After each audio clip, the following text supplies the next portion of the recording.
En el aire. Buenas noches, estimados televidentes, amigos, al programa Perspectiva para el día de hoy, jueves 1 de septiembre del 2022. Tal como ha sido anunciado a través de los medios de comunicación, redes sociales, es un honor tener hoy como invitado al PhD Marcos Hernández López, quien es el CEO de Consultores ERCON, empresa que ya tiene 17 años en el mercado venezolano, prestando servicios de asesoría y consulta a los sectores privados públicos en materia de finanzas, política, economía y afines. Pero como ya lo tenemos como costumbre en el programa Perspectiva, voy a dar cabida al TIC médico para el día de hoy en nuestro programa aliado Neurogotas, que lleva de forma magistral el doctor José Jesús Ortiz, médico neurólogo, quien viene precisamente a dar un pequeño tip sobre la migraña, que dicho sea de paso, ha sido el pan nuestro cada día en los últimos días a raíz del despelote que tenemos nosotros en Venezuela con la paridad cambiaria y las cosas que han ocurrido. Máster, por favor, Neurogotas y regresamos de inmediato.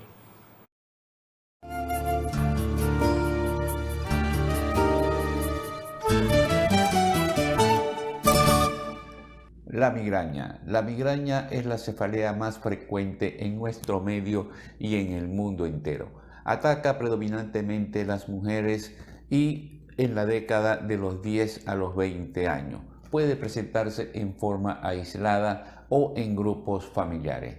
Genéricamente podemos definir la migraña como un tipo o sensación de dolor en la cabeza que puede atacar las dos mitades o media cabeza de carácter pulsátil, de intensidad de leve a severa y que puede estar asociada a trastornos como náuseas, vómitos, malestar gastrointestinal o diarrea. La migraña puede ser precedida por avisos o auras tales como trastornos sensitivos, auditivos, sensoriales e incluso pérdida de la fuerza muscular o alteración del lenguaje.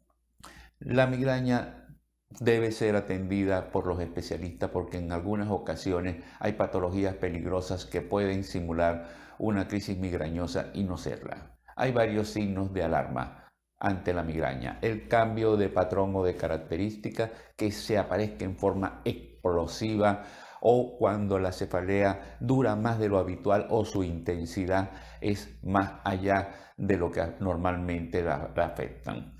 La cefalea migrañosa debe combatirse atacando sus factores detonantes como son el estilo de vida, el sueño, sus alteraciones, la alimentación o transgresiones alimentarias, factores hormonales, humorales e incluso ambientales. Además de eso, existen muchísimos medicamentos analgésicos específicos para atacar su dolor. Es un gusto haberle servido hoy.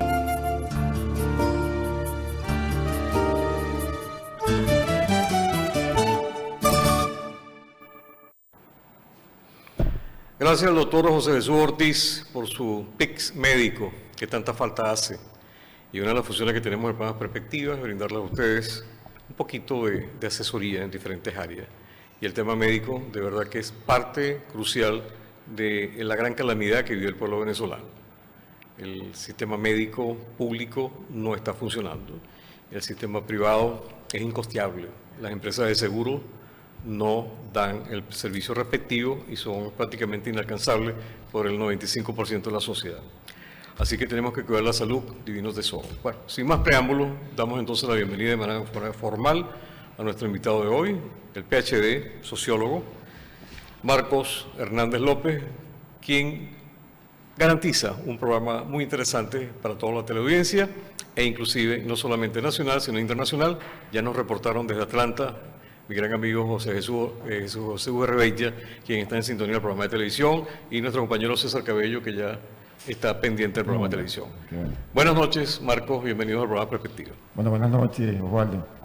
Para nosotros, la gente de Hercon Consultor, es un placer y felicitarte, porque sabemos que estás cerca de los 30 años de Perspectiva, el próximo 15 de septiembre. 15 de septiembre. Se ve muy fácil, pero es una vida. Y es por ello que te felicitamos, porque esto es parte de la constancia y por supuesto el éxito que has mantenido con tu teleaudiencia.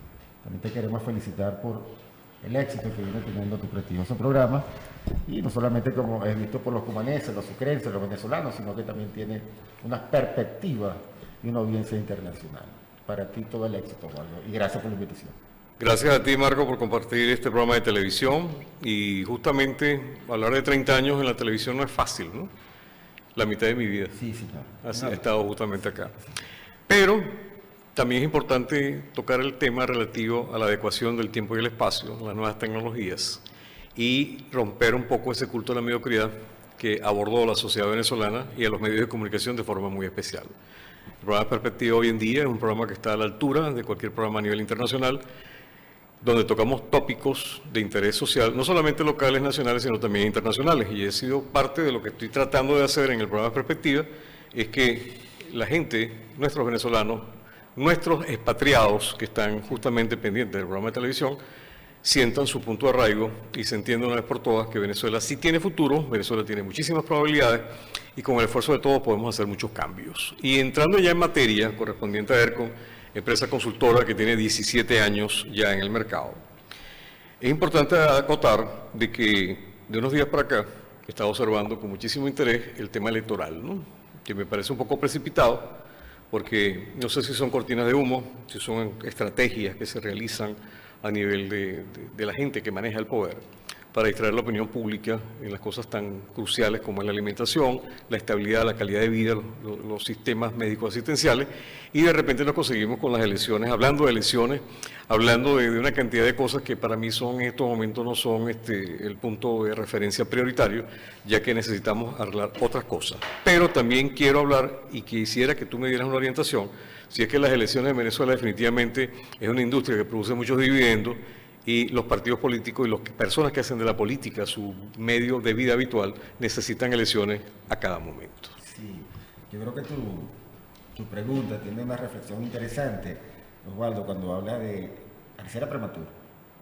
Mas no es prematuro cuando comienzas a hacer un análisis de profundidad de la crisis que vive el país.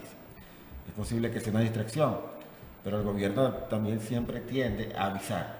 Mira, es posible, se está construyendo el escenario, prepárense. Y nosotros pensamos desde ERCOM Consultores muy responsablemente que de mantenerse esta dinámica por la cual está transitando el país, parte de la nueva crisis económica que ha comenzado a emerger, producto inclusive de la evaluación del Bolívar, ellos pudieran estar acariciando, ¿no? Desde Miraflores, trabajando esa sala situacional sobre el posible adelanto de los comicios presidenciales en el año 2023. ¿Ya qué puede obedecer ese interés prematuro de adelantar las elecciones? Mira, si las encuestas favorecen al gobierno. Bueno, y lo otro que Miraflores es lo máximo, es la joya de la corona, y de una u otra manera, acuérdate que los números siempre van a ser dinámicos y cambiantes, y el gobierno de una u otra manera siempre se cuida, a pesar de estar con una intencionalidad de voto a favor por la división en la oposición, el gobierno siempre tiende a tener un poco de cuidado en sus decisiones. Porque ellos saben que si la oposición se une y hay elecciones cristalinas, mira, aquí hay una proporción de un 75-25. No obstante, como te dije anteriormente, el gobierno hace todo un constructo, toda una ingeniería de mantener una división, y por supuesto esto le ha dado unos resultados tan exitosos que es como gobernar en minoría, Osvaldo. Y gobernar en minoría en un país como Venezuela, mira, eso es bastante exitoso. Exitoso porque los niveles de pobreza son del 80%. Y el nivel de éxodo casi alcanza a 7 millones de venezolanos que van en busca de una calidad de vida. Todo esto va a niveles complejos que de una u otra manera el gobierno comienza a hacer constructos, escenarios para ver cuál es la salida, continuar gobernando en minoría, pero mantener la joya de la corona que es Miraflores. ¿Existe oposición en Venezuela? Mira, según los sí estudios de existe. mercado. ¿La gente cree en la oposición en Venezuela? Mire, los estudios de opinión, de una u otra manera, a pesar que los cuestionan, sí existen. Con unos niveles con poca confiabilidad, pero sí existen. Se manejan entre un 25 a un 26%, que la gente cree que sí existe una oposición honesta. Esto es bastante, digamos, nos llama la atención, porque casi, o de una u otra manera, comienza a tener una brecha, a moverse muy parecida a la que tiene el gobierno en cuanto a su credibilidad. Y cuando comenzamos a hablar, un 25% de credibilidad puede tener el gobierno y un 25% puede tener la oposición, hay un 50% de no alineado que no cree en la oposición, no cree en la clase política, no cree en los dirigentes o en la mayoría de los dirigentes actuales, Osvaldo. Y esto es bastante crítico porque cada día se va reconfigurando una situación tan compleja que se convocan nuevos actores a un escenario, mira, tan contradictorio como el venezolano, donde un líder opositor puede tener una postura que tú la ves en positivo, pero de inmediato pudiera ir en contra de ella. Es por eso que hay un cuestionamiento, inclusive dentro de la propia oposición, cuando dicen, bueno, el 2021 fue malo, pero el 2024 es bueno. Es decir, es una contradicción. No fueron a las elecciones del 2021 o a la del 2020, a la de parlamentarios, a la de gobernadores, los alcaldes, pero quieren ir a las presidenciales. ¿Cómo es eso? Es decir, hay contradicciones, hay posturas encontradas que eso lleva a la gente, al ciudadano, a comenzar no solamente a tener una posición bastante seria ante la clase política venezolana, sino a buscar nuevos liderazgos fuera de los partidos tradicionales o los que se mueven dentro del contexto nacional. Tú eres sociólogo. Sí, señor. De profesión, con tu maestría, especialización y doctorado. ¿Ok? Una carrera muy interesante. Por cierto, te le doy gracias a mi equipo de producción por estar presente a pesar del diluvio que cayó hoy en Cumaná, que fue verdaderamente impactante. Tuve que salir a buscar al personal, que gracias a ustedes, a Ezequiel, a Hilario, a Jorge, el hijo de Jorge, a Daniel, que están aquí presentes, logramos llevar perspectiva a cabo. Retomando que perdí un momento el hilo de lo que iba a decir. Eres sociólogo, yo soy abogado. Tú has tenido vinculación con la docencia, yo he tenido vinculación durante muchísimos años con la docencia. Yo soy un poco mayor que tú, tengo más juventud acumulada que tú. Pero tu generación, igual que la mía, cuando estábamos en bachillerato, ya existía el protagonismo desde el punto de vista político. Se iban visualizando los perfiles de los estudiantes porque la política existía. Tanto tu generación como la mía nos enseñaron a vivir en democracia, pero no nos enseñaron a defender la democracia. Y eso es algo que lo vengo planteando en todas las instancias a las cuales tengo la oportunidad de participar. ¿Qué sucede? Cuando yo hago un análisis del programa Perspectiva TV, que sale en YouTube, por cierto, el programa es en vivo, estimados televidentes, desde ya pueden hacer sus debidas preguntas con el teléfono 0414-840-788, única y exclusivamente a través de WhatsApp y mensajería de texto. Yo me consigo, cuando hago mi análisis de mi canal de televisión, que el perfil de mi teleaudiencia va de los 50 años en adelante. A pesar de que este es el programa 10º que realizo en esta nueva etapa de Perspectiva, donde hemos tocado temas de economía, temas médicos, temas de magazine, como hice con el caso Pelo a Pelo, el programa Perspectiva no logra llegar al target joven de generación de relevo. ¿Ok? Y eso a mí me llama mucho la atención, porque yo observo por parte del colectivo de reemplazo que tiene un distanciamiento total a la participación política. Me estaba diciendo mi coordinador que vamos a cumplir las pautas comerciales y al regreso quisiera que me contestaras esta pregunta sobre verdaderamente la intención de esta generación de relevo que tiene hoy en día 19, 20, 25, 35, 40, 35, 30 y tantos años, si verdaderamente tienen un concepto de política participativa o simplemente el problema es de otro. Ya regresamos.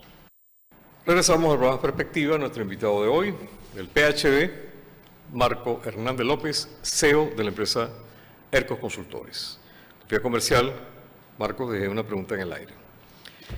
Tenemos un vacío de participación de la juventud en diferentes áreas.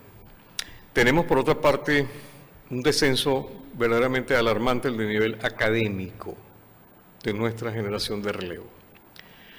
Tenemos una invasión de las redes donde es tan alienante la vinculación de las redes con la psiqui de nuestra juventud, que hoy en día parece mentira, ni siquiera saben los muchachos buscar algo en Google. Todo es a las aplicaciones. ¿Cómo están los sondeos sobre esos escenarios? Tiene gran significación esa reflexión tuya convertida en pregunta, Juan. Fíjate, Venezuela se ha adecuado a un fenómeno que de una u otra manera es como para mantener un poder, ¿no? Lo que tú has dicho de una generación, tanto la tuya como la mía, que hay una corta distancia de tiempo, sí, sabían un poco más lo que era la democracia, sin querer en profundidad, pero lo reconocían, lo valoraban, ¿no? Y aquí hay muchas generaciones, o las nuevas generaciones, muchas de ellas no conocen lo que es vivir en democracia. Pero hay algo más grave. Estamos viviendo, estamos caminando por lo que llamamos el fenómeno antropológico o daño antropológico. ¿Qué es el daño antropológico? Bueno, simplemente, para hacerlo un poco en síntesis, es alienar a los jóvenes, que para ellos es más importante, digamos, tomar en cuenta una información de algún artista internacional o musical que una situación país. Y esto lo vemos cuando tú comienzas a revisar en el Instagram, en el Twitter, en fin, en las redes sociales, donde una persona puede tener 100.000, 200.000 seguidores, moviéndose en figura, digamos, del espectáculo, mientras un científico apenas tiene 1.000 seguidores, por decirte algo. Esto es contradictorio. Es contradictorio porque te comienzas a mirar, comienzas a hacer una abstracción en análisis final que estamos caminando hacia una crisis no solamente de formación, sino de los futuros venezolanos que pueden trabajar, dirigir y estar al frente de Venezuela. No es justo que una persona que se dedique a una actividad, digamos, de recreación, pudiera tener tantos seguidores como una persona que haga algunos hallazgos, no solamente importantes para el país, sino del mundo. Esto no es una crítica para los sectores, simplemente lo llevo como reflexión. Es una realidad mundial. Entonces, el daño antropológico lo que te va diciendo es, vamos adecuando a esos nuevos jóvenes a que sean, de una u otra manera, estén contentos, que acepten que se llame pueblo, que sean sometidos, que, digamos, lo musical sea parte de ellos, la moda, en fin. Los filtros. Los filtros. Los sí. filtros. Y comenzamos a transitar un momento bastante grave porque se le va quitando una visión verdadera a los jóvenes de lo que debe ser el futuro en construcción de un país. Esto es algo inteligente, sí. Esto es algo inducido, sí. El daño antropológico te lleva mucho más allá. No conocía ese término, daño antropológico. Voy a estudiar. Sí, te lo recomiendo. Por cierto, hay un libro del profesor Aguilar, donde dice Venezuela transita sobre el daño antropológico. Entonces, cuando articulamos el daño antropológico con la anomia, es perfecto. La gente, que es la anomia es perder algunos valores, perder algunas de las percepciones que tienen los individuos, los ciudadanos, las personas. Ejemplo, la gente se monta en un autobús, no te dice buenos días, la gente se monta en un autobús, no te dice permiso, la gente juega al Vivo Caribe. ¿Y dónde deja el tráfico? Allá voy, la gente no te respeta el semáforo, no hace falta el semáforo. Todo este tipo de fenómeno se llama anomia social y lo estamos viviendo. La gente sale a la calle a buscar lo que debe utilizar para su existencia humana, pero a través de la viveza criolla, sin dar buenos días, sin valores, sin respeto, en fin. Todo esto se puede articular también a lo que llamamos el secuestro emocional. Yo lo llamo culto a la mediocridad también. Sí, llámalo culto a la mediocridad, también tiene un espacio interesante dentro del concepto como tal. Pero esto también nos lleva al secuestro emocional. Estamos secuestrados donde no podemos opinar, a decir cosas verdaderas, porque hay miedo a que podamos ser reprendidos por la justicia. Pero todo esto son estrategias para mantener, para ordenar, para someter, para controlar a los ciudadanos que de una u otra manera quieren ser rebeldes o alzar su voz por algo que está sucediendo o algo que tiene una dinámica no solamente contradictoria, sino tiene muchos obstáculos para mirar a un futuro cercano, Osvaldo. Por lo tanto, lo que es el daño antropológico articulado a la norma, articulado al secuestro emocional, mira, son estrategias que se utilizan algunos gobiernos o llámese régimen para el control social de sus ciudadanos. Ejemplo, Cuba ha vivido bajo el daño antropológico más de 60 años. La gente dice, bueno, ¿y por qué la gente no va a la calle? Sí está saliendo a la calle, pero ya el daño antropológico está actuando. Y simplemente cuando la gente dice, no, Cuba se está alzando, no, esos son levantamientos aislados, como sucede en Venezuela. En Venezuela hay protestas, pero el gobierno las considera aisladas, es decir, no son de peligro. Una cosa es moverse dentro de grandes manifestaciones que sean muy rebeldes y puedan poner en jaque al gobierno, como fue el caso del Mayo francés. El Mayo francés no quería tomar un gobierno, lo que quería era reclamar sus derechos. Reclamar sus derechos.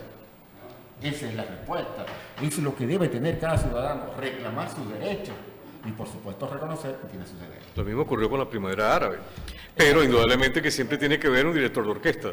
Con todo lo que estamos hablando, el daño antropológico, el aspecto mediático, nosotros cuando vamos a la parte de las encuestas, todas las encuestas, sean afines al gobierno o no sean afines al gobierno, están determinando que existe un patrón de conducta en el cual el gobierno, a pesar de tener 22 años con el mismo sistema, aunque tengo que reconocer, y lo he dicho en varias oportunidades, que el gobierno actual de Maduro, hay un segmento del gobierno que trata de llevar al país hacia una parte de desarrollo modelo chino, otra parte justamente hace todo lo contrario, es decir, la realidad no corresponde. Pero entonces cuando tú haces los sondeos de mercado, los sondeos de opinión pública, entonces, ¿qué es lo que está sucediendo? Porque consigues de que existe un fundamento de estabilidad desde el punto de vista de dirección por parte del gobierno, que hay un segmento importante de la población, sigue en ese sentido. Y después tienes una oposición, y que me van a disculpar los amigos de la oposición, que no da pies con bola. Porque en el 2015, cuando se tomó la mayoría de la Asamblea Nacional, Último triunfo electoral. que simplemente quedó como un punto, es que inclusive... Yo lo he dicho, para mí el caso de Guaidó es una actualización de la aplicación de Carmona Estanga. Es una cosa que no tiene pies ni cabeza las cosas que ocurrieron con el tema de Guaidó y que todavía Guaidó aspira a ser presidente de la República. Es decir, por el amor de Dios, es que aquí la gente no tiene miedo a hacer el ridículo. Es decir, ¿hasta cuándo vamos a seguir? Por un lado, observo el gobierno que el gobierno mantiene una estructura y la cumple, pero en el caso de la oposición, ¿existe una oposición oficialista? ¿Existe una oposición verdadera?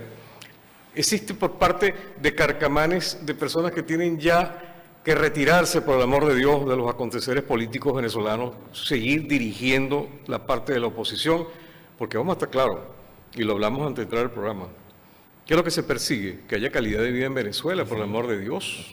Venezuela no tiene por qué estar viviendo todas estas vicisitudes cuando tenemos lo que hemos tenido durante muchísimos años. Entonces, la pregunta en concreto, ¿por qué los estudios, cuando tú sales a la calle, haces los sondeos en caliente, te consigues de que a pesar de las cosas, siguen teniendo esa captación tan importante en intención del voto?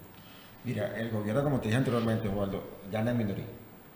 Aquí el problema que cuando vamos al campo o se hace el estudio de manera telefónica, digamos, la problemática de fondo es que la clase media no está participando. ¿La abstención es el flagelo de la democracia? Por supuesto, por supuesto. ¿Cómo han estado los niveles de abstención en Venezuela en los últimos años? Mira, siempre se está moviendo más del 50, el 60, Significativo. el 70. Cifras significativas. Muy significativo, Waldo. Y esto, por supuesto, de una u otra manera comienzan a decirle a la democracia, mira, estás entrando en niveles rojos, rojo no de revolución, sino rojo de peligro. Cuando hay alta abstención, la gente se le olvida que otros lucharon para que tú fueras a votar. Y tú, a través de una narrativa, puedes desmotivar a una gente que tiene una intención, que quiere participar, que tiene el derecho de manifestarse. Y de una mañana, bueno, mira, no vayas a votar porque te lo impuso un discurso o te lo está imponiendo algunos intereses exógenos o endógenos. Y esto no puede ser. Yo creo en el arma, y eso lo tenemos nosotros en los estudios, la gente cree en el voto, la gente en estos momentos quiere participar, pero hay demasiados escenarios, Osvaldo. Y cuando hay muchos escenarios, lleva a la gente a la confusión. Lo primero, el 72% de los venezolanos cree en el voto. El 70% de los venezolanos en unas elecciones bien organizadas quieren participar en unas elecciones, llámese libre, llámese democrática. Y por supuesto, lo que nos llama más o nos convoca a la reflexión es que entre 65 y 70% de los venezolanos, la mayoría llamados ni o no alineados, no los convence ningún líder político actual. Esto no es de sobremanera, es para la reflexión, no para la reflexión final, sino para la construcción de soluciones. Y para nosotros, de una u otra manera, cuando tenemos el instrumento y tenemos los resultados, es para construir algunas estrategias y tácticas y decirle a la gente, mire, aquí hay esperanza. Pero mientras haya una división, mientras haya un divorcio afectivo entre los líderes opositores y los partidos políticos en mayoría no estén conectando con esa gente que tiene criterio, y aquí conecto con tu pregunta también anterior, que tu programa tiene conexión con los adultos contemporáneos porque tienen criterio, tienen un nivel de reflexión, y ahí te felicito. Y esta es la gente que es peligrosa. y no quiere el gobierno que participe, y lo está haciendo bien. ¿A través de qué? A través del daño antropológico. ¿Y qué pasa entonces con estas generaciones de relevo que no tienen en lo más mínimo vinculación afectiva con el sector político? Y no solamente el sector político. Yo te voy a poner este ejemplo. Nosotros tuvimos aquí, hasta hace poco, unos pasantes de la Universidad Católica Santa Rosa que se graduaron de comunicadores sociales. Porque no se me olvide esto. Nosotros hicimos recientemente una encuesta donde le decíamos a los venezolanos, ¿qué quiere ser usted, presidente de la República? O de la te decía, en un 83%, yo quiero ser figura de show, yo quiero ser reggaetonero. Y la pregunta de, yo quiero ser presidente de la República, un 5%. En los Estados Unidos, el 80% de la juventud quiere ser presidente de los Estados Unidos, de su país. Quiere llevar la rienda. Aquí es todo lo contrario. Aquí quieren ser showgirl, showman. Eso es parte del... Las redes, pero sí, las retomando lo que te estaba diciendo. Claro. Cuando yo estuve impartiéndole clases a estos jóvenes, ¿ok?, que también lo hacía en la Universidad Gran Mariscal de Ayacucho, que son muchachos todos en el rango de los 25, 22, 23 años, yo les pregunté, en un examen que les hice, que me hicieran de manera cronológica quiénes habían sido los presidentes de Venezuela desde el año 59, del año 60 a la actualidad. Costó muchísimo, pero costó muchísimo. Un ejercicio tan sencillo como eso. Entonces, ¿qué sucede? La generación youtuber, la generación TikTok, la generación que vive de las redes, no tiene sentido de pertenencia. Y ese es un problema muy grave. Entonces tú te consigues con una juventud que vive su propio mundo, ¿ok?, a su manera, donde la preparación académica no tiene la importancia de vida, porque también la práctica ha demostrado que si tienes habilidades en ser una persona de medio y que tiene la posibilidad de ser artista, vas a ganar lo que no gana un médico, porque cuando vemos la realidad, no solamente en Venezuela, sino también en muchos países, de que las personas que se sacrifican estudiando y prestando un servicio a la sociedad simplemente no son valoradas desde el punto de vista financiero. Correcto. Entonces, ¿qué podemos hacer nosotros? ¿Ok? ¿De qué manera? Porque no es fácil. De que esta generación que puede generar un punto de importancia a nivel de intención de voto, voten de una manera consciente o por lo menos que participen. Me lo vas a responder al regreso comercial. Ya regresamos. Retomamos el programa Perspectiva, nuestro invitado, el CEO, PhD en Sociología, Marcos Hernández López, quien representa a la empresa ERCO. Cuando fuimos a comerciales, Marcos, quedamos en el aire, el tema del distanciamiento de las generaciones de relevo a tener protagonismo o participar en lo político. Y te quedó en el aire la pregunta que te hice, ¿cómo se puede manejar esa intención de voto? Porque la abstención es el flagelo de la democracia. Sí, correcto. El registro electoral está abierto y la participación de inscripción ha sido mínima, ¿ok?, de buscar la manera de que exista un interés más real, más pragmático de la juventud en tener vinculación con el sector de las decisiones políticas del país. Que al final de cuentas ellos van a vivir aquí. El desafío que tiene la oposición simplemente es motivar.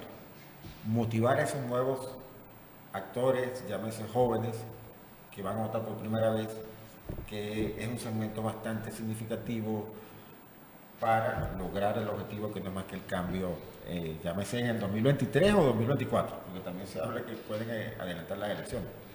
Ahora bien, Osvaldo, la oposición tiene que comenzar a construir estas estrategias de motivación que de una u otra manera comiencen a conectarse con lo que llamamos lo psicoemocional. ¿Por qué lo psicoemocional? ¿Qué es lo que te va a llevar a la gente? O la puede llevar o ellos pueden presentarse, pero hasta tanto ellos no entiendan una narrativa o llámese un discurso que los pueda llevar a inscribirse, porque el voto significa cambio, significa expectativa, significa ir más allá, llámese 2023, 2024, es lo que los puede motivar. El arma dentro de la democracia, no es un secreto para nadie, es el voto. Sin embargo, la abstención siempre gana. Está ganando las elecciones últimamente. ¿Estás hablando de un 50%? Sí, señor. Entonces, cuando decimos que es lamentable que gana las elecciones la abstención o el candidato a abstención, mira, y le dan el poder al que tiene mayor dentro de lo menor votación, que en este caso es el PSUV, esto trae una complejidad, porque tú deberías entregarle el gobierno, la responsabilidad a quien ganó. ¿Quién gana la abstención? Pero la abstención es la nada dentro del todo. Me digo el todo porque el todo es Miraflores. Pero lo importante de esto, Osvaldo, es que son desafíos tras desafío tras desafío que la oposición no termina, digamos, de articular con las estrategias motivacionales o psicoemocionales requeridas para el objetivo que no es más que el cambio. Ahora bien, la sala situacional que tiene Miraflores es extraordinaria. Comienza a trabajar en función de ello, comienza a trabajar en lo que nosotros hemos dicho que es donde está el triunfo del gobierno, que es la Big Data. ¿Qué es la Big Data? La Big Data no es más que la macroinformación que tiene el gobierno de sus electores y de todos los beneficiados de los programas sociales. Esa Big Data es la diferencia en las últimas elecciones venezolanas. Incluso fue la diferencia en las elecciones del señor Barack Obama, fue la diferencia del señor Trump, fue la diferencia del señor Biden. Y aquí, el gobierno, en América Latina, y en especial Venezuela, la gran diferencia viene siendo ahorita, aparte de todo esto, lo que hemos conversado, dentro de la dinámica de tu programa, es la Big Data, es la macroinformación. Y mantener o controlar la macroinformación y conocer que los jóvenes no les gustan participar o votar, a ellos los beneficia. Pero hay una cantidad de personas dentro de los tratos de IEC que llevan un beneficio o aceptan los beneficios del Estado venezolano. Ok, el bozal de arepa. Tú acabas de tocar algo que para mí es sumamente importante sobre lo que Osvaldo Pereira opina a lo que es la realidad de la oposición. Algunas personas me dicen que yo soy antioposición. No, yo no soy antioposición, sino simplemente hay cosas que demuestra la historia. Yo tengo el caso de Nokia, tengo el caso de BlackBerry, tengo el caso de Kodak, tengo el caso de Olivetti, una cantidad de empresas que en su momento fueron pioneros en tecnología y en vanguardia y simplemente se quedaron dormidos en las laureles, subestimando el desarrollo de la tecnología, no se adecuaron al tiempo y al espacio y sencillamente desaparecieron. Sí, pero Tú acabas de tocar algo que es importante, la Big Data, la sala situacional del gobierno. Mire, yo conversé en estos días con un gran amigo mío que no tiene ninguna vinculación con el sector del gobierno, que él me decía, la oposición en Venezuela es tan mala que a mí me cae mejor los chavistas que la oposición. Vamos a estar claros. Es que no existe hasta el día de hoy, yo por lo menos jamás he escuchado ni me he enterado de ningún plan de gobierno que pueda presentar la oposición. Es decir, hay que cambiar el régimen, ok, ¿y qué ofreces tú? Ese mensaje es prácticamente lo necesario para que exista un equilibrio entre los poderes políticos en Venezuela, de que la persona que se identifica con un cuadro de oposición sepa que la persona que aspira a ese cargo tiene un proyecto, ¿ok? Pero es que tú no ves jamás y nunca en la oposición venezolana desde hace muchísimos años, ¿ok?, que se tenga un proyecto de país. Simplemente hay que sacar a Chávez. Hay que sacar a Maduro, hay que sacar a Chávez, hay que sacar a Maduro. Y de ahí no salen. Y después tú te consigues con escenarios que son surrealistas, donde personas que en un momento determinado tienen vinculación con el sector de la oposición, en el fondo están negociando con el gobierno, son falsos positivos desde el punto de vista de la política, y no solamente que son falsos positivos, sino que también tienen negocios en común. Ejemplo, muchos próceres de la oposición tienen hijos, nietos, tataranietos vinculados con grandes negociados con el gobierno y con el sistema de corrupción de Venezuela. Entonces, ¿quién le pone la cascabel al gato? Tú te consigues dentro de la oposición casos que yo conozco, personas que son de ADN de izquierda, hoy en día dirigiendo partidos de ultraderecha en Venezuela. Bueno, vamos a llamarlo ultraderecha, no, porque aquí no hay partidos de ultraderecha, pero sí existen partidos que tienen una connotación más de derecha que centro-derecha. La facilidad que tienen ciertos determinados enroques de los activistas políticos de pertenecer a un partido y mañana están en otro. Hace cuestión de unos días atrás, una persona que tuvo vinculación durante muchísimos años con el acontecer político del gobierno local, me dice, estás muy light en el programa de televisión, estás muy light, tienes que darle duro al gobierno. Le dije, no, mi programa de perspectiva no es un buzón de denuncia, mi programa de perspectiva es un programa institucional donde tratamos de manejar las cosas de forma objetiva. Si tú quieres poner la denuncia, yo te mando a los periodistas y tú denuncias a quien tienes que denunciar. Pero la persona que me hace ese planteamiento fue protagonista en el gobierno de Chávez, hasta hace poco.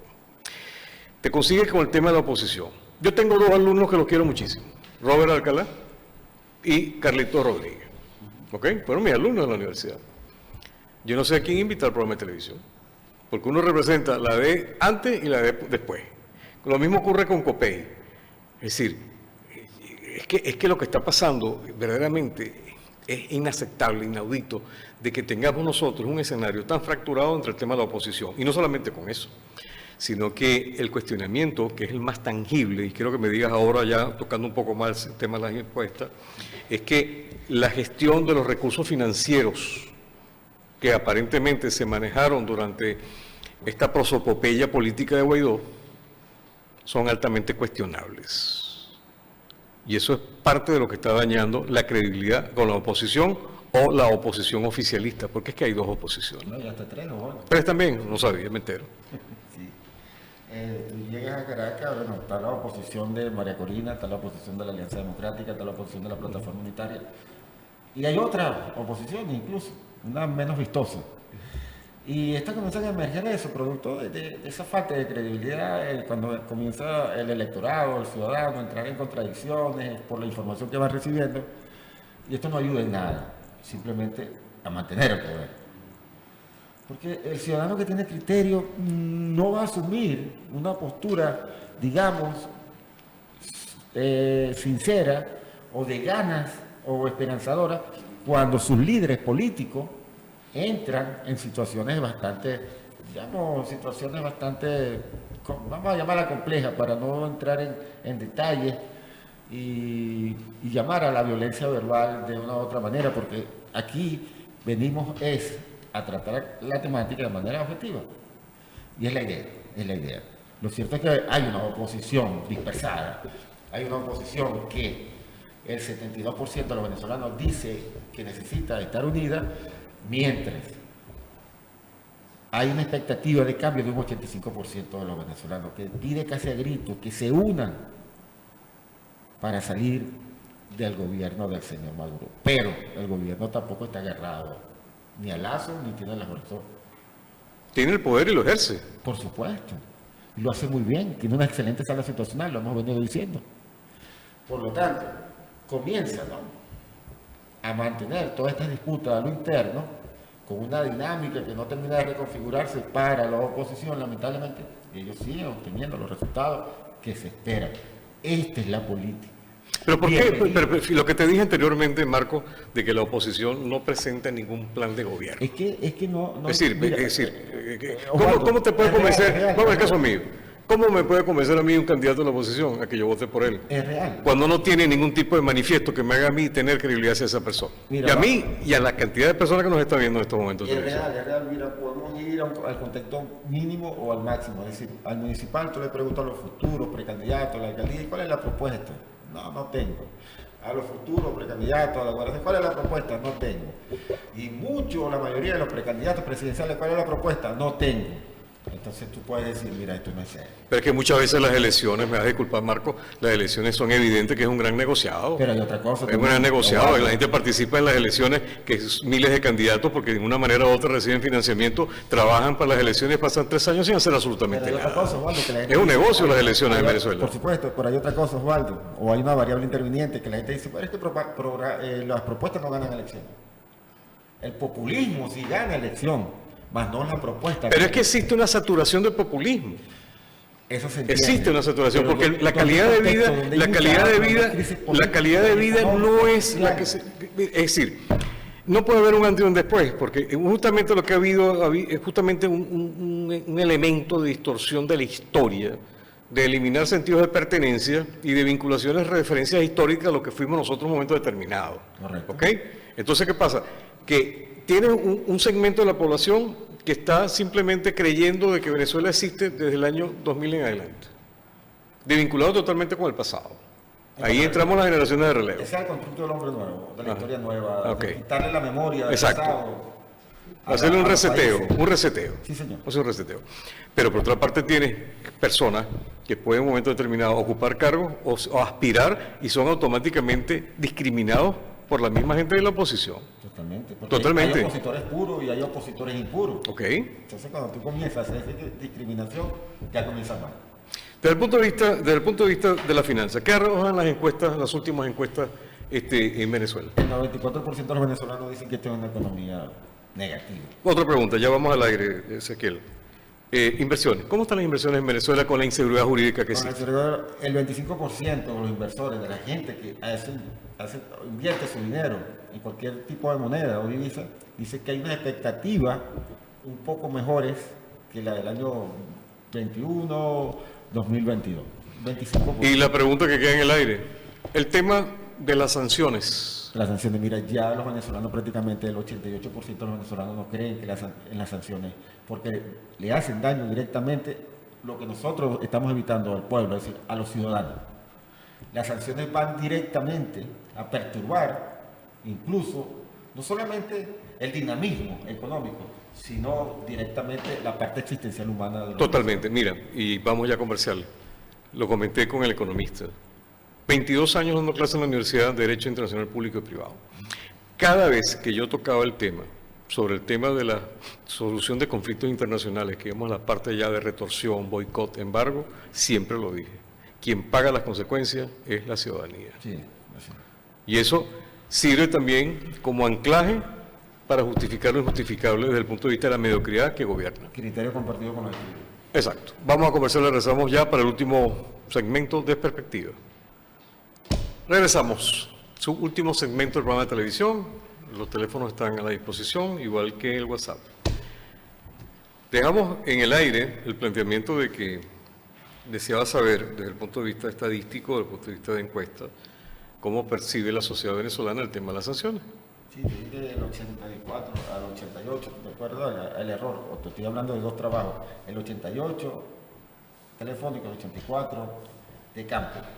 Dicen que la situación de esta política de sanciones negativas le hace daño al ciudadano, le hace daño a los venezolanos.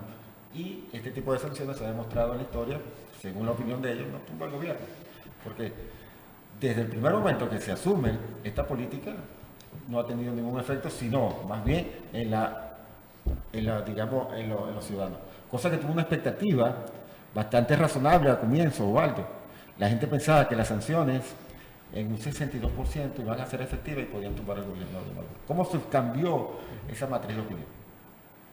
Ahora es el 88 a nivel telefónico y el 84 a nivel de campo, que dicen que las sanciones Pero efectos de sanciones, ahí tú ves lo que ha ocurrido en el Medio Oriente y lo que ha pasado en Cuba. Es decir, las sanciones se generan por un momento determinado. Totalmente. Hasta ahí. Pues, fíjate, vamos a un caso que quisiera que me dijera sobre el tema de las comunicaciones. Una sociedad que no tenga una plataforma de tecnología es una sociedad que no progresa hoy en día. Estamos hablando de lo que ocurrió con BlackBerry, con Nokia, con Olivetti, etcétera. El gobierno obliga a ser cada día más dependiente del Internet, pero la plataforma de Internet peor no puede ser en Venezuela. Cuando yo estuve en España en el año 2000, nosotros teníamos ADSL ya instalado en las casas, y en España la mayoría de las casas lo que tenían era aquel módem que se colocaba de acá, sonaba así, Sí. ¿te acuerdas? Hoy en día en España están trabajando con una plataforma promedio de 1000 megabytes, 1000 MBS, 1 giga subiendo, 1 giga bajando. Cuando yo hace un momento aquí en Telesol estaba revisando la velocidad de nuestro internet y la tenía en 3 MBS subiendo y tenía 0,9 bajando. Increíble, ¿no? Tú tienes que sacar un RIF, tienes que hacerlo todo mediante forma telemática. Resulta ser que el internet no funciona. No funciona el internet, a los 15 días te multan porque no hiciste lo que tenías que haber hecho. Incluso operaciones La cosa más sencilla del mundo. Yo me preguntaba hace tiempo que por qué aquí se utilizaba tanto la mensajería de texto. Es que lo único que funciona es mensajería de texto. Entonces, ajá. Ahora fíjate, el tema de las sanciones, eso repercute en la tecnología, eso repercute en la medicina, eso repercute en nuestro parque industrial, y eso lo hablábamos la semana pasada con la gente de Fedindustria, que no tiene acceso para poder llevar a cabo las refracciones y las adecuaciones. ¿Cómo está la encuesta en Venezuela, los sondeos que ustedes han realizado respecto al impacto del pésimo servicio que a final de cuentas es producto de una falta de acceso a la tecnología, a los recursos para tener tecnología de relevo? Cuando hacemos esta pregunta a los entrevistados siempre está sobre un 80-85% que la gente no está de acuerdo con la calidad de los servicios. Ahí por lo menos podemos englobar la tecnología, puedes meter las redes, en fin, puedes meter las telecomunicaciones. El 85% te dice, no, están funcionando mal, pueden funcionar mejor. Porque la gente conoce también y comienza a buscar información en otros países y hace la comparación. Mira, Venezuela penal, está en un proceso de casi en las cavernas, en la parte tecnológica, que de una u otra manera también incide en el desarrollo del país. Disculpa que te interrumpa. Es lo que yo denomino estar dirigido algunas veces por pollos sin cabeza. Hoy en día, con el nuevo sistema telemático del SARE, para tú hacer una actividad como abogado ante el registro mercantil, tú tienes que realizarlo a través del sistema de tecnología. No es que tú llevas el documento como antes, no, tú tienes que bajar la información a la plataforma digitalizada para entonces generar la revisión y posteriormente el proceso. Eso está fantástico. De hecho, en condiciones normales yo prefiero 1000 veces tener en la comodidad de mi oficina, mandar la documentación por internet, que me respondan y simplemente todo el mundo feliz. Un teletrabajo. Ve este caso. Nosotros terminamos el programa en los próximos minutos. Mi producción va a entrar a un proceso de digitalización y edición del programa de televisión para que mi programa de televisión, nuestro programa de televisión, suba a YouTube en los próximos días. El último programa que yo subí de YouTube, que fue con mi gran amigo el economista Rafael García Marval, tardé en mi casa 40 horas para que el programa subiera a YouTube. 2 días. Es decir, hay que verle la cara de tener 40 horas en YouTube para que el programa pueda ser visto a nivel mundial. Espero que con tu programa no ocurra lo mismo, que pueda tener acceso a otro internet más rápido. Y ese proceso por lo menos lleva 24 horas. Sí, por lo menos 24 horas. Cuando en condiciones normales, los países del primer mundo están abriendo 5G a una velocidad de 10 gigas por segundo. Y nosotros estamos en 2, en 3. Lo vi en Japón, lo vi en Corea. Ok, entonces, ¿cómo nosotros, es lo que yo digo, es decir, quiero hacer un RIF por internet, fantástico, pero si yo no tengo acceso al internet y no puedo hacer el RIF, no me puedes multar. Y eso es lo que estamos hablando, es esa dicotomía que existe desde el punto de vista de la parte tecnócrata que quiere establecer una modernidad del Estado venezolano cuando las plataformas no funcionan. Ejemplo, este programa de televisión, para que salga al aire, doble cámara amplia, por favor. ¿Cuántas personas tenemos nosotros aquí? Tenemos 5 personas trabajando con nosotros. Yo no puedo venir a hacer el programa de televisión contigo y no tengo mi equipo de producción. Entonces, ¿cómo puede el sector empresarial funcionar? Cuando no tienes acceso a las refracciones, no tienes acceso a una estabilidad de la moneda, que me vas a hablar de la sondeo de las monedas, tienes una plataforma tecnológica que no funciona, tienes un servicio eléctrico que gracias a Dios he leído de que hay una corporación, la corporación Siemens va a intervenir a nivel de refracciones y adecuaciones del sistema eléctrico venezolano. Bienvenido sea. ¿Cómo arreglamos eso? Mira, el gobierno es responsable de esto, porque es un problema de Estado, Osvaldo, es un problema de Estado. Los países en desarrollo, en vías de desarrollo, estas son prioridades para asegurarle, digamos, a los ciudadanos, a los millones de habitantes de cada país, su calidad de vida y darles respuestas a la exigencia que tengan en su vida cotidiana. En fin, lo que ha señalado antes. Mira, pregunta que tengo que darle cabida. El licenciado Cuello. Saludos, José. Muy bueno el programa, Osvaldo, pero la apatía es por el actual CNE. La mayoría no solo confía en los candidatos, sino también en la imparcialidad del CNE, aun cuando creo que con tantos candidatos de la pseudo oposición no le hace falta al gobierno hacer picardías. Hay 42 precandidatos. ¿Para la oposición? Sí, sí. 42, 42. para la presidencia. A esta hora, Osvaldo, hay 42 precandidatos. 42. Sí, pero el problema es que hay una sola silla en Miraflores. Qué cosa tan buena. De verdad que lo que pasa aquí en Venezuela con la oposición... Es insólito, ¿no? De verdad que es algo increíble. Es algo increíble. Con el tema de las votaciones, con el tema del CNE, es decir, si el CNE no tiene credibilidad para los partidos de la oposición porque participan, entonces, y el CNE es bueno cuando me ratifica a mí como electo ganador de un cargo, pero de resto entonces, es decir, mira, tú estuviste en Japón, estuviste en Corea, estuviste en Europa, yo he tenido la oportunidad de hacer estar afuera. Nosotros los venezolanos no podemos explicar en el extranjero qué es lo que pasa aquí en Venezuela. Es difícil, ¿no? Es imposible. Es imposible. ¿Qué hace la gente no te lo cree? Es que no se lo creen. Es que nosotros mismos nos cuesta dirigirlo y asimilarlo. Ajá. Con el tema del dólar. Hace 2 semanas hicimos un programa de televisión y tocamos el tema del dinero inorgánico. Del problema, lo que llamaban ellos, no me recuerdo ahorita, Rafael, si está viendo, me envías por favor el concepto que manejan los economistas sobre las devaluaciones y mantener los controles de cambio.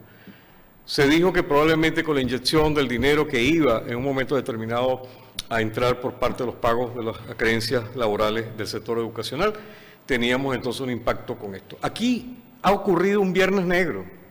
Muchos viernes negros. No, pero en este en particular ha ocurrido un viernes negro.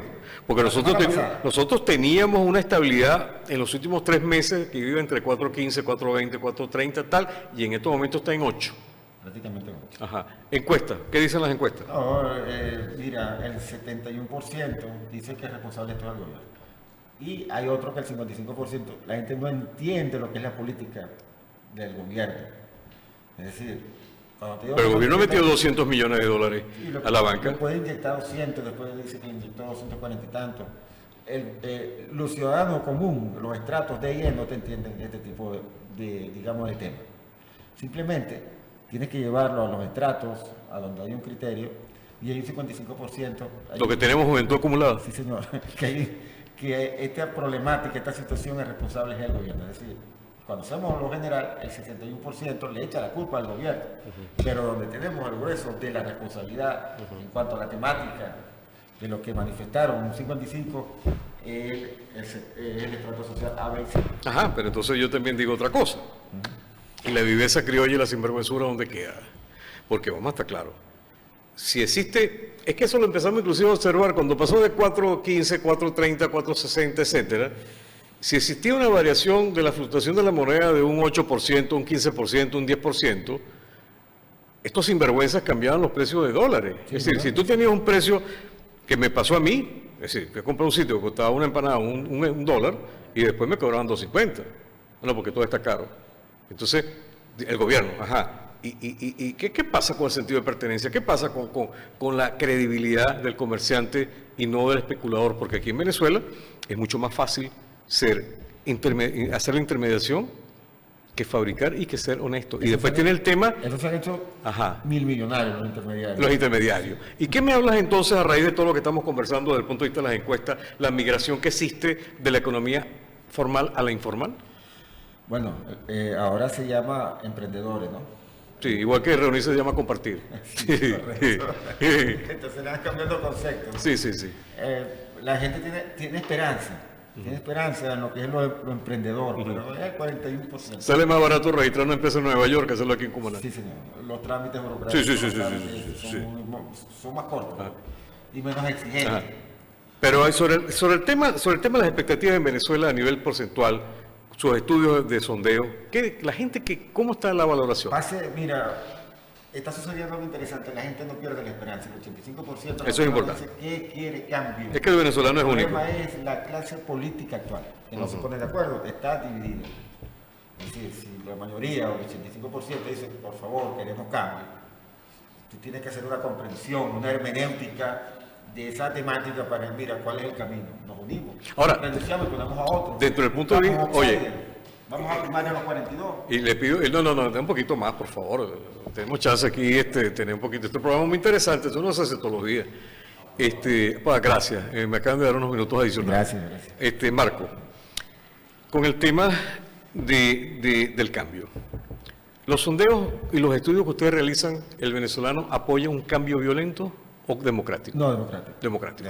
Es decir, que el venezolano en ese sentido es democrático. El 73%, prácticamente el 75% dice que la vía es democrática. Vía democrática, eso es importante. Sí, totalmente. Eso es una plataforma importante. Somos un país con una cultura democrática, por lo tanto hay que buscar cuál es la vía, el voto. Osvaldo, Varina habló, si hay una avalancha de votos, mira, difícilmente el gobierno lo pueda contener. También hay que entender que hay una conformación de 3-2, 3 el gobierno y 2 la oposición. Por lo tanto, esto lo tiene que saber la gente, 3-2. Pero más allá de ese 3-2, si aquí se debe votar en avalancha, aquí se gana, es decir, ganar a la oposición. Simplemente que, bueno, no se ponen de acuerdo, volvemos a lo mismo, en la dispersión. ¿Cómo fue que dijo aquel emperador alemán, romano, divides y vencerás? Es posible que eso esté activado. Por lo tanto, el gobierno sabe que con 25, 30, 32% de esa votación continúa en el poder. Por lo tanto, ese es el desafío que se tiene para consolidar, digamos, el objetivo final de la oposición, que es el cambio, o simplemente el gobierno mantener la olla a la corona que es Miraflores. Pues mira, seguimos con la parte de las encuestas. Desde el punto de vista social, existe hoy en día un concepto, lo que llaman la Agenda 2030, Sí, donde sí. se están cambiando ciertos parámetros de la sociedad, la eutanasia, el aborto, matrimonio de géneros, Problema cultural. etcétera. Ajá. Mi pregunta es, ¿cómo está el venezolano en estos momentos con estas nuevas corrientes mundiales? Matrimonio. Ajá. ¿El matrimonio sigue existiendo como institución Sí. de credibilidad? ¿Los muchachos se casan? Sí. ¿Ah? Muy poco, 45%, pero sí. La iglesia sigue teniendo un 41%. Quien tiene mayor credibilidad es la universidad y el que tiene menor credibilidad son los partidos, De los partidos. el 10%. El aborto. El aborto tiene un apoyo estratégico, digamos estratégico porque la gente es situacional un 25%, porque puede resolverte un problema, como puede meterte en un problema. Eso va a depender de acuerdo a la situación que pueda tener esa persona. De hecho, en Europa, la bandera del aborto ha tenido No me hable de Europa, que eso da asco. Seguimos. una ganancia. Delincuencia. La delincuencia en el país sí ha crecido. De nuevo, que había bajado, pero los venezolanos consideran que ellos se encuentran en inseguridad en un 65%. Había bajado. Pero una inseguridad jurídica y una inseguridad criminal. Criminal. Pero yo no percibo eso hoy en día que sea tan elevado. Porque, tú sabes, en los estratos de IE es donde hay mayor, digamos, la mayor muestra, el mayor tamaño de la muestra y la gente tiene siempre una respuesta. Así las cosas estén bien y dicen que es peligroso vivir allí porque los servicios, no hay agua, no hay luz, y eso parece que ellos lo llevan a tener en lo psicoemocional una respuesta negativa. Pero una cosa es lo psicoemocional, otra cosa es lo real. Sí, Es decir, correcto. yo veo que Venezuela, gracias a Dios, ha bajado un nivel Totalmente. pero bastante fuerte con respecto al tema de la delincuencia. Los estratos de ellos siempre te hablan del miedo. Narcotráfico, droga. La gente siente que sí, Venezuela en un 43% se presta a ser un puente para este tipo de actividades ilícitas. Ok, me están diciendo que llegamos ya a la parte final del programa, nos dieron unos minutitos de más. Están llegando preguntas, ya no las puedo pasar, las responderé posteriormente. Hablamos de la oposición, hablamos de la fragmentación de la oposición, hablamos de líderes del pasado de la oposición, líderes actuales de la oposición, que no sé si son líderes o son simplemente activistas políticos. Te hago una pregunta. ¿Y tú tienes interés en la política? ¿En Siempre he tenido participar? interés en la política, de hecho, mi formación es política y mi trabajo es político. Por lo tanto, esto es parte de mi vida, la política. Y si tú tienes interés en la política, en estos momentos está vinculado a sectores nacionales o a sectores locales. Mira, trabajo a nivel nacional, regional y local. Es decir, puedo tener toda una participación de conocimiento en esos tres escenarios, es decir, en esos tres contextos. Pero, por supuesto, que me llama la atención mi Estado, que ha venido de derrota en derrota en cuanto a la oposición. Y yo creo que aquí soy un poco democrático, yo creo en la alternancia del poder. ¿De acuerdo? Por lo tanto, debería de tener nuevas alternativas y que gane otras opciones, independientes, otros partidos, pero no siempre el mismo, porque eso le quita no solamente la emoción de ir a votar, sino sube la abstención. Y esto es algo que es un fenómeno que no queremos. Sí, que hablando en términos coloquiales, en términos coloquiales, hay esperanza. en términos Hay coloquiales, esperanza. hablando que hay esperanza de que la oposición está fracturada, de que tú eres político, manejas una empresa de encuestas que está generando mucha credibilidad a nivel nacional, eres columnista de los grandes importantes medios de comunicación, eres de Cumaná, Sí. ¿ok? Yo decía en estos días, oye, tuvimos la época de los libertadores, los pensadores, llegó la época de los boxeadores y nos quedamos en el aparato, ¿no? Y he tocado mucho el tema del culto de la mediocridad. Aquí en Cumaná hay gente muy preparada. Y yo tengo muchos alumnos que han triunfado en el mundo, Brillante. en el mundo. Yo tengo un alumno mío muy brillante que está en un cargo muy importante en Tesla, en Holanda. Pero también es cierto que el cumanés tiene mucho arraigo, ¿no? Tiene mucho arraigo. A mí me ha pasado, a ti te está pasando. Entonces, en conclusión, tú estás haciendo un sondeo si entras o no entras en la política. Mira, todo está sobre la mesa, Juan. Ok. Y el momento histórico lo dirá. Bueno, perfecto. ¿Tus palabras finales? Bueno, gracias, Waldo, por la invitación a este prestigioso programa y decirle a los cumanenses, a los sucrenses, a los venezolanos y al mundo entero que no pierdan la esperanza en Venezuela. Bueno, fantástico. De verdad que ha sido bastante agradable compartir contigo este programa de Gracias. televisión. Hemos aprendido, yo aprendí muchas cosas hoy. Espero que se repita. Sé de tu vocación profesional conjuntamente con tu hermano, todo el esfuerzo que están haciendo. Y de verdad que pues auguro los mejores éxitos en tu empresa, que sigan cosechando éxitos y credibilidad, que lo más importante es la credibilidad. En estos tiempos de crisis, ¿no? De ella. Sí, que no es fácil. César Gómez, el tema que hay involución, la credibilidad, el arquitecto total también se está manifestando. Estimados televidentes, una vez más, gracias por compartir el programa Perspectiva. Gracias por el apoyo que me han brindado en YouTube con el programa Perspectiva TV. Me he quedado... Mira, ahí está justamente el símbolo de YouTube. Suscríbanse. Es un programa de Cumaná para el mundo. Estamos haciendo un esfuerzo titánico de hacer este programa de televisión para nuestros cumaneses en el mundo y para el público general. Aunque me dijeron que no lo dijera, pero sí lo voy a decir, le doy gracias eternamente a Corpolet, porque gracias a Dios, después del gran diluvio que ha ocurrido en la ciudad de Cumaná, porque ha sido horroroso la lluvia que cayó esta tarde, el servicio de energía eléctrica se mantuvo estable. Eso significa de que sí se están haciendo esfuerzos y de verdad, de corazón, le doy las gracias.